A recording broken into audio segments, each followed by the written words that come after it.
नमस्कार साथियों, जय श्री कृष्णा।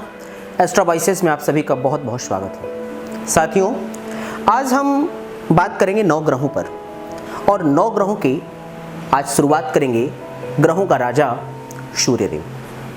साथियों, सूर्य तो आत्मा है। अगर हम अपने शरीर को भी देखें ना, तो मन अगर चंद्रमा है तो आत्मा हमारा सूर्य है। तो आज कुंडली के जिस राजा की हम बात करने वाले हैं, उस राजा से आप सभी परिचित हैं, जिसका नाम है सूर्य। सूर्य अगर आपकी कुंडली में अच्छे भावों का कारक है तो साथियों आपकी स्थिति भी बिल्कुल राजा के समान ही होगी। परंतु अगर सूर्य की स्थिति आपकी कुंडली में ठीक नहीं है तो कहीं ना कहीं आप मान के चलिए कि आपको राज्य की तरफ से, आपको समाज की तरफ से, आपको परिवार की तरफ से कहीं ना कहीं कुछ उपेक्षाओं का सामना करना पड़ सकता है। सूर्य व्यक्ति को जीवन में ऐश्वर्य प्रदान करता है। सूर्य व्यक्ति को तेज प्रदान करता है। ऐश्वर्य, तेज, बल, बुद्धि, वीर्य, ये समस्त चीजों का दाता सूर्य है। अगर आपकी कुंडली में सूर्य दूसरे भाव का कारक बन जाए, तीसरे भाव का कारक बन जाए, 10वें भाव का, 11वें भाव का, ये शुभ भाव माने जाते हैं। सामान्यतः आपकी कुंडली में ये कुछ ऐसे भाव हैं जो सबसे ज्यादा शुभ माने जाते हैं। जैसे आपका लग्न मतलब आप स्वयं, अगर लग्न का ही कारक सूर्य बन जाए तो आप बड़े साहसी होंगे। सूर्य मतलब साहस, राजा साहसी ही होता है। अगर आपके दूसरे भाव का सिग्निफिकेटर अगर सूर्य बन जाए, इसका मतलब यह है कि आपके पास धन बहुत बढ़िया होगा, परिवार बहुत अच्छा होगा, वाणी बड़ी मधुर होगी, प्रभाव करने की क्षमता बहुत जबरदस्त होगी आपके पास। अगर आपकी कुंडली में सूर्य देव आपके 10वें भाव के कारका बन जाए तो सामाजिक प्रतिष्ठा बड़े उच्चतम स्तर पर होगी।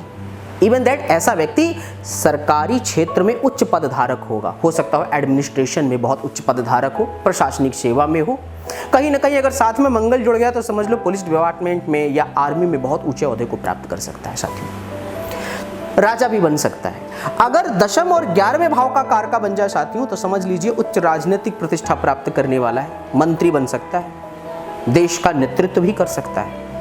ये कुछ शुभ भाव थे, पहला भाव, दूसरा भाव, 10वां भाव, 11वां भाव। लेकिन साथियों, अगर ये सूर्य ग्रह आपकी कुंडली में अगर कहीं 6ठे भाव से कनेक्ट हो जाए, 8वें भाव से कनेक्ट हो जाए, 12वें भाव से कनेक्ट हो जाए, तो कहीं ना कहीं कुछ सीमा तक आपकी सामाजिक प्रतिष्ठा में और आपके ऐश्वर्य में कमी ला देता है।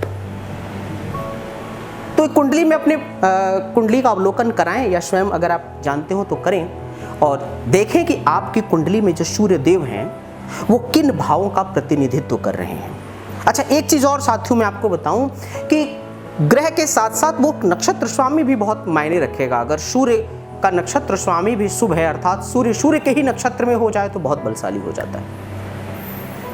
तो सूर्य अगर आपकी कुंडली में बलशाली अवस्था में है तो मान के चलिए जीवन में ऐश्वर्य, प्रतिष्ठा, पद, समृद्धि, ज्ञान, बुद्धि, तेज, बल, विद्या समस्त आपके जीवन में प्राप्त होंगे। साथी, आशा उम्मीद करता हूं आपको इस जानकारी से लाभ प्राप्त हुआ होगा। और अगर आपकी कुंडली में सूर्य कहीं न कहीं पीड़ित है तो फिर आपको क्या करना चाहिए? आपको सूर्य भगवान को अपने पक्ष में करना चाहिए। और अपने पक्ष में करने के लिए आप क्या करेंगे? कुछ साधारण से उपाय बताता हूं। अपनी कुंडली को उठाइए, लग्न कुंडली को देखिए, सूर्य किस भाव में बैठे हुए हैं। जिस भाव में बैठे हुए हैं उतने ही किलो गेहूं या आटा प्रत्येक माह की संक्रांति के दिन अपने समीपस्थ किसी मंदिर के पुजारी जी को अर्पण करें, अर्थात दान करें। गायत्री मंत्र का जप करें, सूर्य देव को प्रातः जल दें और अगर संभव हो सके तो आदित्य हृदय स्तोत्र का पाठ करें। इन समस्त उपायों में से जो भी आपको सूट करता हो और जो आसान लगे उसको करिए और अपने खराब सूर्य को अपने पक्ष में ला करके आप भी अपने जीवन में ढेर सारी सुख और समृद्धि प्राप्त करिए। आशा और उम्मीद करता हूं साथियों आप निश्चित ही खुशहाली और समृद्धशाली जीवन व्यतीत करेंगे। एस्ट्रो वॉइसेस की समस्त टीम आपको ढेरों सारी शुभकामनाएं देती है। नमस्कार, जय श्री कृष्ण।